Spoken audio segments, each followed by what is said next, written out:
Hello students, आज फिर स्वागत है आपके अपने YouTube channel study with Manoj Kumar पर। तो जैसा कि स्टूडेंट्स आप जानते हैं, हमने आपको चैप्टर नंबर 4 तक करा दिया था और आज हम आपके लिए लेकर आए हैं चैप्टर नंबर 5 विद्युत चालन। और अगर आपने पिछली वीडियोस नहीं देखी हैं तो आप देख लीजिएगा, और आपने चैनल को शेयर एंड सब्सक्राइब नहीं किया है तो कर दीजिएगा, मेरी रिक्वेस्ट है आपसे। तो आज का फर्स्ट टॉपिक है विद्युत धारा। आवेश की प्रवाह की दर को विद्युत धारा कहते हैं। इसे I से शो करते हैं। इसका मात्रक एम्पियर A है। यह एक अदिश राशि है। तो इसका फॉर्मूला होता है I बराबर Q अपॉन T। विमा यानी कि डायमेंशन होती है इसकी, यहाँ से Q की विमा यानी कि Q क्या है, यहाँ पर आवेश है तो आवेश की विमा होती है AT अपॉन T क्या है, यहाँ पर टाइम है तो टाइम की विमा होती है T। तो यहाँ से T से T कैंसिल हो जाएगा तो इसकी विमा आ जाएगी A। यूनिट यानी कि मात्रक होता है इसका एम्पियर। तो स्टूडेंट्स इसको नोट कीजिएगा। नेक्स्ट टॉपिक है इस चैप्टर का अनुगमन वेग। तो देखिएगा इसको, विद्युत ऊर्जा का स्रोत चालक के मुक्त इलेक्ट्रॉनों को एक निश्चित दिशा में एक न्यूनतम वेग ही दे पाता है। इस वेग को अनुगमन वेग कहते हैं, अथवा इसका एक दूसरी परिभाषा है इसकी, दो क्रमागत टक्करों के बीच किसी चालक इलेक्ट्रॉन द्वारा अर्जित औसत वेग को अनुगमन वेग कहते हैं। दो क्रमागत टक्करों के बीच किसी चालक इलेक्ट्रॉन द्वारा अर्जित औसत वेग को अनुगमन वेग कहते हैं। इसका फॉर्मूला होता है Vd बराबर V1 plus V2 plus V3 dash Vn, और जितने वेग हैं उनसे हम डिवाइड कर देंगे। यहाँ पर n वेग है तो n से डिवाइड करेंगे। माना किसी चालक की लंबाई L तथा क्षेत्रफल A है। यदि किसी क्षण चालक में उपस्थित n मुक्त इलेक्ट्रॉनों के ऊष्मीय वेग क्रम से U1, U2, U3 dash Un हो तो मुक्त इलेक्ट्रॉनों का औसत ऊष्मीय वेग 0 होता है। अर्थात जब यहाँ से हम औसत वेग निकालेंगे तो औसत वेग बराबर U1 plus U2 plus U3 dash Un, और यहाँ पर हो जाएगा हमारा, डिवाइड करेंगे n से, और इन सब का जो सम है यानी कि इन सब का जो योग है वो क्या है, 0 0। तो यहाँ पर U एवरेज बराबर हो जाएगा 0, और आप इसको नोट कीजिएगा स्टूडेंट्स। प्लीज़ स्टूडेंट्स मेरी रिक्वेस्ट है आपसे, चैनल को शेयर एंड सब्सक्राइब करते रहिए, ये आपका अपना ही चैनल है। और अगर आपने पिछली वीडियोस नहीं देखी हैं तो प्लेलिस्ट में जाकर देख लीजिएगा। देखिएगा ये एक चालक है और इसकी लंबाई L है। यहाँ पर जो चालक को नाम दिया है ये AB है और लंबाई L है। इसमें इलेक्ट्रॉन गति कर रहे हैं। ये एक हमारी बैटरी लगी हुई है। यदि चालक को बैटरी से जोड़ दिया जाए तो उसमें उपस्थित इलेक्ट्रॉनों की दिशा बैटरी के धनात्मक स्रोत की ओर होगी। ये स्रोत लिखा हुआ है, और हम जानते हैं F इक्वल होता है QE। यहाँ से F इक्वल Q जो है वो क्या है, आवेश है, तो हम यहाँ पर लिख देंगे इलेक्ट्रॉन का आवेश E। तो F बराबर हो जाएगा E into E, equation number 1। According to Newton's law यानी कि न्यूटन के नियम के अनुसार, तो न्यूटन के नियम के अनुसार होता है हमारा F इक्वल M में। ये हो जाएगी equation number 2 from equation first and second, equation first और सेकंड से। देखिएगा ये भी F की वैल्यू है, ये भी F की वैल्यू, यानी कि इनकी LHS इक्वल है तो RHS इक्वल रख देंगे। तो ये हो जाएगा E into E equal M into A। यहाँ से हम A की वैल्यू निकालेंगे तो A बराबर होगा E into E upon M, equation number 3। और आपने पढ़ा होगा 9th क्लास में इक्वेशन ऑफ मोशन, गति की समीकरण। तो गति की समीकरण एक होती है उनमें से V equal U plus AT। अगर हम V1 निकालेंगे तो V1 बराबर हो जाएगा U1 प्लस AT1। V2 निकालेंगे तो U2 प्लस AT2। V3 बराबर U3 प्लस AT3 डैश। यहाँ से हम Vn निकालेंगे तो Vn बराबर Un प्लस ATn। अब यहाँ से देखिएगा हम Vd यानी कि अनुगमन वेग निकालेंगे तो अनुगमन वेग बराबर इन सब को ऐड कर देंगे तो V1 plus V2 plus V3 dash Vn, और डिवाइड करेंगे इन सब के सम से। तो ये कितने हैं हमारे, n है, तो यहाँ पर n से डिवाइड कर देंगे। Vd इक्वल V1 की वैल्यू है U1 प्लस AT1, यहाँ पर पुट करेंगे U1 प्लस AT1। V2 है U2 प्लस AT2, यहाँ पर पुट कर दिया है U2 plus AT2, plus V3 की वैल्यू है U3 प्लस AT3, यहाँ पर पुट कर दिया हमने U3 प्लस AT3, और डैश यहाँ पर हो जाएगा UN प्लस ATN, और डिवाइड करेंगे हम n से। तो स्टूडेंट्स आप इसको नोट कीजिएगा। प्लीज़ स्टूडेंट्स, मेरी रिक्वेस्ट है आपसे, चैनल को शेयर एंड सब्सक्राइब करते रहिएगा, ये आपका अपना ही चैनल है।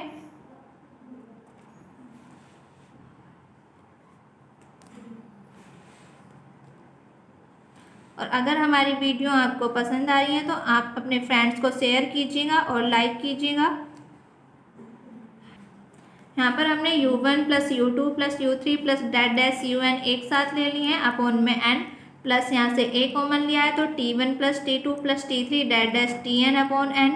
यहाँ से bd equal equation number first से ये हमारा 0 था तो यहाँ पर 0 हो जाएगा, प्लस a और t1 plus t2 plus t3 dash tn upon n होगा टो की वैल्यू, जहाँ टो क्या है हमारा क्रांति काल यानी कि रिलैक्सेशन टाइम है। तो bd इक्वल हो जाएगा a into tau from equation third. Equation third से हमने एक्सीलरेशन a की वैल्यू निकाल रखी थी त्वरण, तो त्वरण की वैल्यू थी e into e upon m, यहाँ पर पुट करेंगे हम तो bd इक्वल हो जाएगा e into e upon m into में टो। हम जानते हैं इलेक्ट्रिक फील्ड यानी कि विद्युत क्षेत्र बराबर होता है विद्युत विभव बटे में डिस्टेंस दूरी, तो यहाँ पर हो जाएगा उसकी दूरी कितनी है चालक की, वो L है तो V अपॉन L, तो VD इक्वल हो जाएगा, यहाँ पर पुट कर देंगे हम E की जगह पर, तो VD इक्वल हो जाएगा E into v into to upon m into L. तो स्टूडेंट्स नोट कीजिएगा इसको। इस चैप्टर का नेक्स्ट टॉपिक है क्रांतिकाल। क्रांतिकाल क्या होता है? मुक्त इलेक्ट्रॉनों की किन्हीं दो क्रमागत टक्करों के बीच का औसत समय क्रांतिकाल कहलाता है। आगे देखिएगा, अनुगमन वेग तथा विद्युत धारा में संबंध। तो यहाँ पर निकालेंगे हम अनुगमन वेग यानी कि Vd, विद्युत धारा I में संबंध। तो हम जानते हैं I बराबर होता है Q अपॉन T। यहाँ पर एक चालक लिया है हमने, इसमें इलेक्ट्रॉन गति कर रहे हैं, एक बैटरी लगी हुई है और इसकी लंबाई जो है वो L है। माना चालक के प्रत्येकांक आयतन में उपस्थित मुक्त इलेक्ट्रॉनों की संख्या n है। तो यहाँ से n बराबर हो जाएगा इलेक्ट्रॉनों की संख्या अपॉन आयतन, ये आयतन है, तो इसको नोट कीजिएगा स्टूडेंट्स।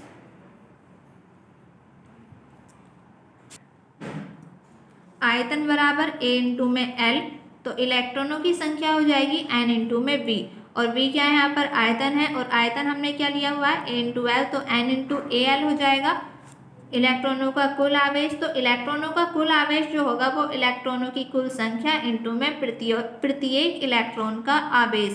तो यहाँ पर देखिएगा इलेक्ट्रॉनों का कुल आवेश हम मान लेंगे क्यों बराबर इलेक्ट्रॉनों की कुल संख्या, ये हमने निकाल रखी है n into A L, n into A L into में प्रत्येक इलेक्ट्रॉन का आवेश होगा E।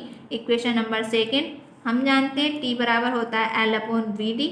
Equation number third from equation first, तो इक्वेशन फर्स्ट में रख देंगे हम इक्वेशन फर्स्ट क्या मान के आए, इक्वेशन फर्स्ट थी हमारी I बराबर Q अपॉन T। यहाँ से Q की वैल्यू भी निकली हुई है, T की वैल्यू भी निकली हुई है, यहाँ पर पुट कर देंगे तो Q की वैल्यू कितनी है n into A L into E और इंटू में वी डी।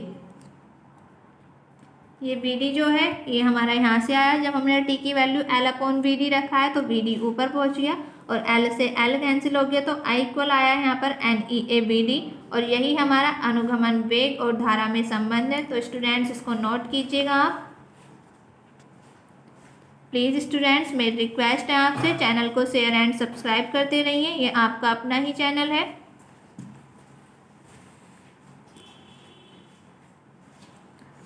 तो नेक्स्ट टॉपिक है हमारा क्रांतिकाल तथा विद्युत धारा में संबंध। तो देखिएगा वी नो दैट, हम जानते हैं Vd बराबर E into e tau upon m. Equation number 1 ये हम अभी पढ़ के आए हैं पीछे, और I इक्वल NeABD अभी हमने प्रूफ किया है ये भी। अगर हम यहाँ से Vd की वैल्यू निकालते हैं तो Vd बराबर कितना हो जाएगा I अपॉन NeA। यहाँ से Vd का मान इक्वेशन 1 में रखने पर जो Vd की वैल्यू आई है इसको हम इक्वेशन फर्स्ट में यहाँ पर रख देंगे, तो I upon NeA equal E into e tau upon M.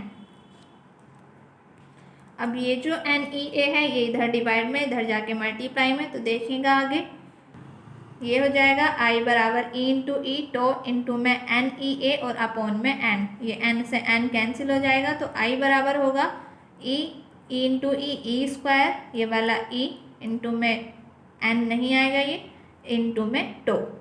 तो स्टूडेंट्स ये टॉपिक आपके समझ में आ गया होगा और इसको नोट कीजिएगा।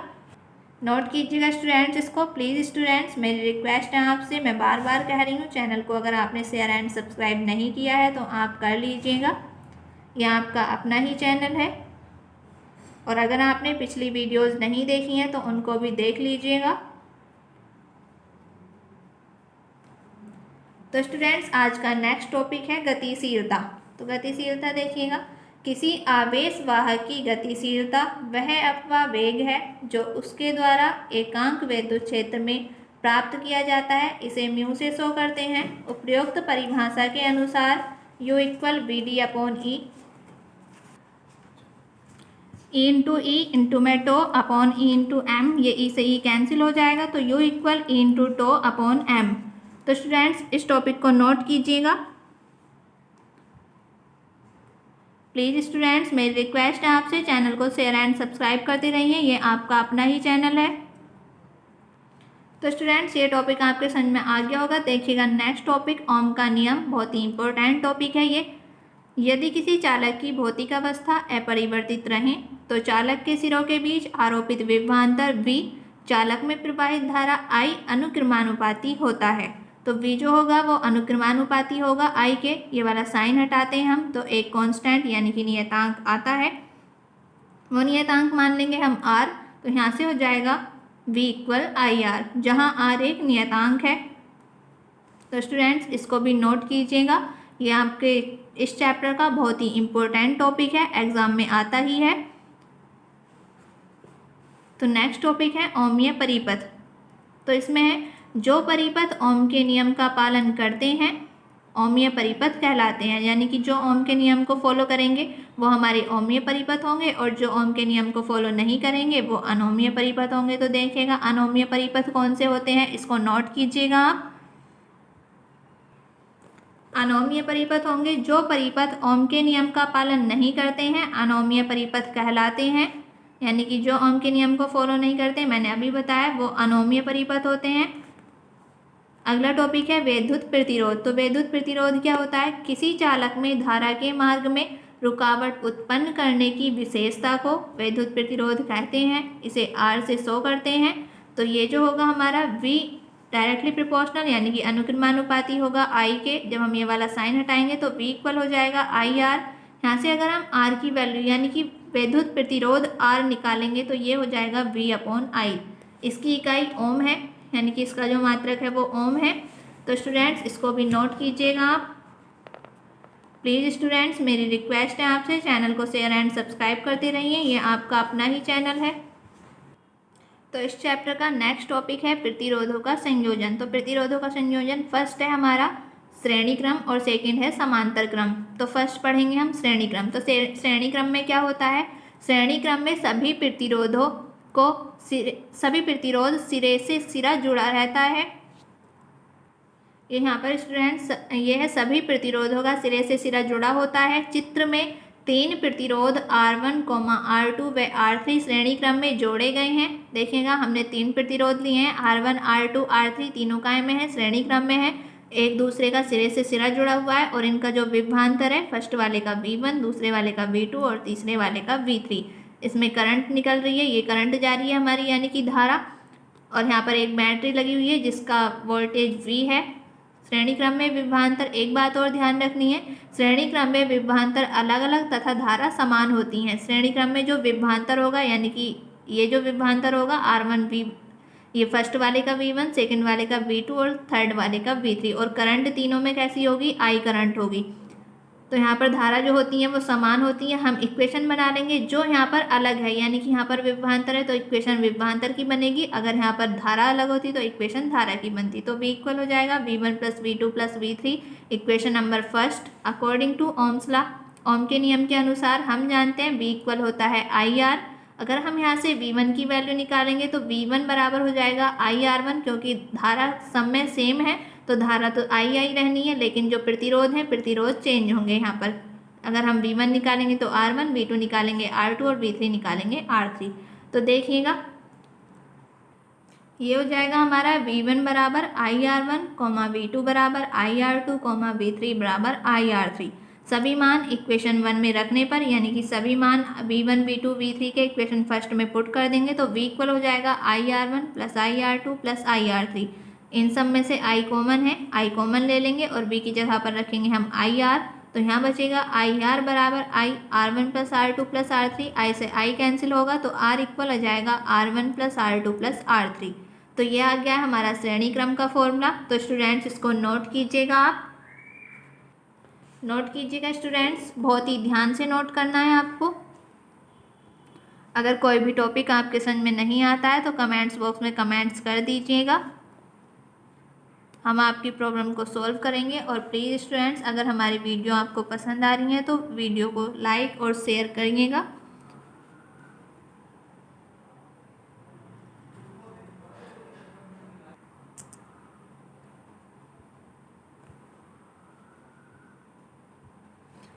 नेक्स्ट टॉपिक है समांतर क्रम में। समांतर क्रम में सभी प्रतिरोधों के पहले सिरे को पहले बिंदु से जोड़ते हैं तथा दूसरे सिरे को दूसरे बिंदु से जोड़ते हैं। तो देखिएगा यहाँ पर हमने पहले सिरे को पहले बिंदु से जोड़ दिया है और दूसरे सिरे को दूसरे बिंदु से, और 3 प्रतिरोध हमने समांतर क्रम में जोड़ लिए हैं। इनमें करंट जो जाएगी, यहाँ से करंट आई जाएगी, ये करंट आई गई हमारी, यहाँ पर I1 I2 I3, और इनका जो विभवांतर होगा वो सेम होगा और प्रतिरोध इसमें R1 R2 R3 है।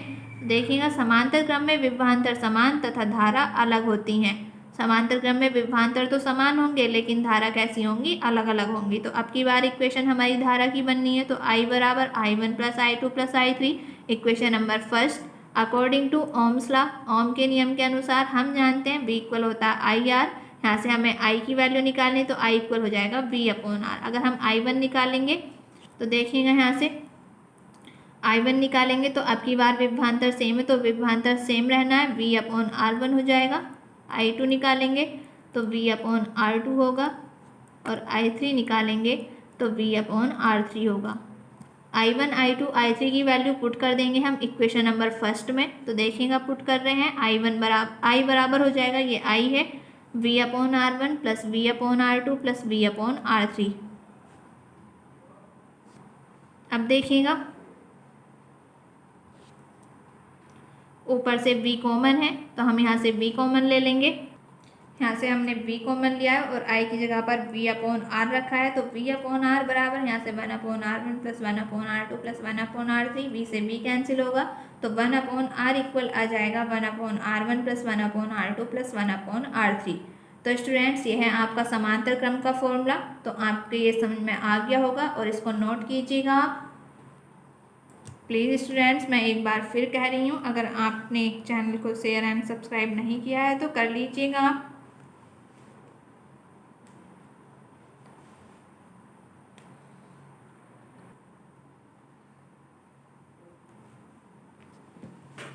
तो इस चैप्टर का नेक्स्ट टॉपिक है विशिष्ट प्रतिरोध।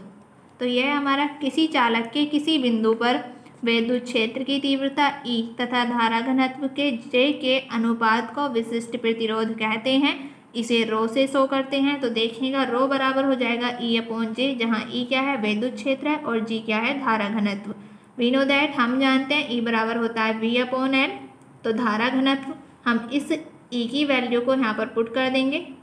सॉरी, पहले हम धारा घनत्व निकालेंगे तो धारा घनत्व होता है J बराबर I अपॉन A।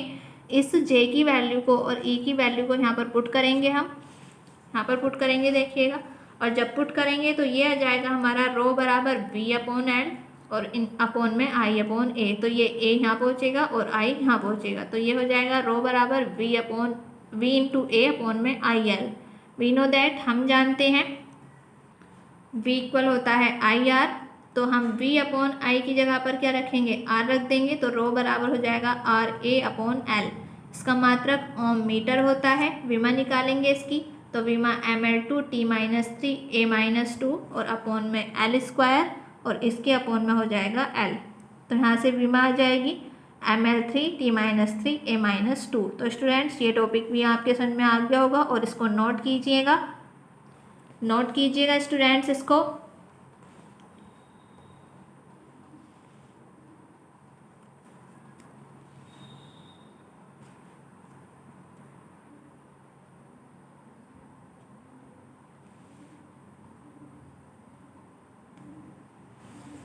तो आज का नेक्स्ट टॉपिक है कार्बन प्रतिरोध तथा वर्ण कोड। तो यहाँ पर होता है बीबी रॉय, इसको याद करने की ट्रिक है BB ROY great boy very good wife, और ये गोल्ड सिल्वर नो कलर ये आपको याद रखना है। तो B for black, B for brown, R for red, O for orange, Y for yellow, G for green, B for blue, V for violet, G for grey और W for white.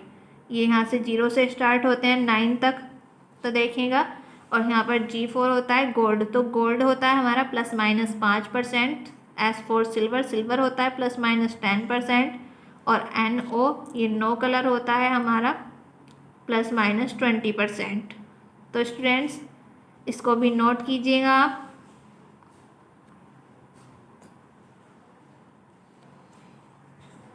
और अगर आप इसका क्वेश्चन करना चाहते हैं तो एक सेल दिया हुआ है हमारा, यहाँ पर ये ब्राउन है, यहाँ येलो है, ये ऑरेंज है और ये सिल्वर है। तो इसका क्वेश्चन कैसे करते हैं। ब्राउन देखिएगा कौन से नंबर पे है, ब्राउन 1 पर है तो ये 1 आ जाएगा। येलो, येलो हमारा 4 पर है तो ये 4 इंटू ऑरेंज, ऑरेंज कितने पर है हमारा 3 पर, तो यहाँ पर ये 10 की पावर आती है 3, और प्लस माइनस सिल्वर है तो सिल्वर का ±10% होता है, तो यहाँ पर आ जाएगा 10%। तो स्टूडेंट्स ये क्वेश्चन भी आपके समझ में आ गया होगा, इस टॉपिक को आप नोट कीजिएगा। और नेक्स्ट टॉपिक है हमारा धारा घनत्व। तो देखिएगा किसी पृष्ठ के एकांक अनुप्रस्थ परिच्छेद के अभिलंबवत होकर प्रवाहित होने वाली धारा के परिमाण को धारा घनत्व कहते हैं। यदि अनुप्रस्थ परिच्छेद के क्षेत्रफल A से प्रवाहित होने वाली धारा का परिमाण I हो तो उस पृष्ठ पर धारा घनत्व J बराबर I/A होगा। इसका मात्रक एम्पियर पर मीटर स्क्वायर होता है। धारा घनत्व एक सदिश राशि है तो इसका फॉर्मूला होता है J बराबर I/A, मात्रक होगा इसका एम्पियर पर मीटर स्क्वायर और इसकी विमा होती है AL-2। तो स्टूडेंट्स ये टॉपिक भी आपके समझ में आ गया होगा, तो इसको नोट कीजिएगा, आप नोट कीजिएगा स्टूडेंट्स, इसको नोट कीजिएगा स्टूडेंट्स। प्लीज़ स्टूडेंट्स मेरी रिक्वेस्ट है आपसे, चैनल को शेयर एंड सब्सक्राइब करते रहिए, ये आपका अपना ही चैनल है। और हमारी वीडियो अगर आपको अच्छी लग रही है तो आप अपने फ्रेंड्स को शेयर कीजिएगा। तो नेक्स्ट टॉपिक है धारा घनत्व तथा अनुगमन वेग में संबंध। धारा घनत्व यानी कि J, अनुगमन वेग VD में हम संबंध निकालेंगे। हम जानते हैं धारा और अनुगमन वेग में हमने रिलेशन निकाला था पीछे, तो I बराबर था NEA/VD। हम जानते हैं J बराबर होता है I/A, तो ये I का जो रिलेशन आया है हमारा, हम इसको यहाँ पर पुट करेंगे तो NEA/VD और अपॉन में A से A कैंसिल होगा तो J बराबर हो जाएगा NE/VD। तो ये हमारा धारा घनत्व और अनुगमन वेग में संबंध आ चुका है, इसको नोट कर लीजिएगा आप। नेक्स्ट टॉपिक है प्रतिरोध की ताप पर निर्भरता। तो देखिएगा किसी चालक के ताप में वृद्धि पर मुक्त इलेक्ट्रॉनों का श्रांति काल घट जाता है जिसके कारण प्रतिरोध R का मान बढ़ जाता है। अतः ताप वृद्धि पर धातु के किसी तार का प्रतिरोध बढ़ जाता है। यदि किसी चालक तार 0 डिग्री सेल्सियस तथा T डिग्री सेल्सियस पर वैद्युत प्रतिरोध क्रम से R0 व RT हो तो यहाँ पर हमारा अल्फा बराबर होगा RT minus R0 upon R0T। Alpha जो है यहाँ पर हमारा, अल्फा जो है वो ताप गुणांक है यहाँ पर, तो अल्फा बराबर RT minus R0 upon R0T, where R0 बराबर 0 डिग्री सेल्सियस ताप पर प्रतिरोध और RT जो है वो T डिग्री सेल्सियस ताप पर प्रतिरोध होता है। तो आगे देखिएगा इसको, यहाँ से R0T इधर डिवाइड में थे, इधर आके मल्टीप्लाई में, तो अल्फा R0T बराबर हो जाएगा RT माइनस R0। यहाँ से R0 माइनस में, इधर आके प्लस में, तो यहाँ पर अल्फा R0T प्लस का R0 बराबर हो जाएगा RT। यहाँ से हम R0 कॉमन लेंगे तो अंदर बचेगा alpha T plus 1 equal RT, तो RT की वैल्यू हो जाएगी R0 अल्फा T प्लस 1। यहाँ से R0 निकालेंगे तो RT upon alpha T plus 1। तो स्टूडेंट्स ये टॉपिक भी आपका समाप्त हो गया है और चैप्टर भी आपका फिनिश हो गया है। तो कल आपके लिए हम लेकर आएंगे न्यूमेरिकल्स की वीडियो और आप इसको नोट कर लीजिएगा। स्टूडेंट्स मैं एक बार फिर कह रही हूँ, अगर आपने वीडियो को शेयर एंड सब्सक्राइब नहीं किया है तो आप कर लीजिएगा। और प्लीज़ स्टूडेंट्स मेरी रिक्वेस्ट है आपसे, अगर आपने पिछली वीडियो नहीं देखी है तो आप देख लीजिएगा उनको भी। तो स्टूडेंट्स आज के लिए इतना ही। आज आपका चैप्टर फिनिश हो गया है वैद्युत चालन। कल हम आपके लिए न्यूमेरिकल लेकर आएंगे। तो थैंक यू स्टूडेंट्स, मिलते हैं नेक्स्ट वीडियो में।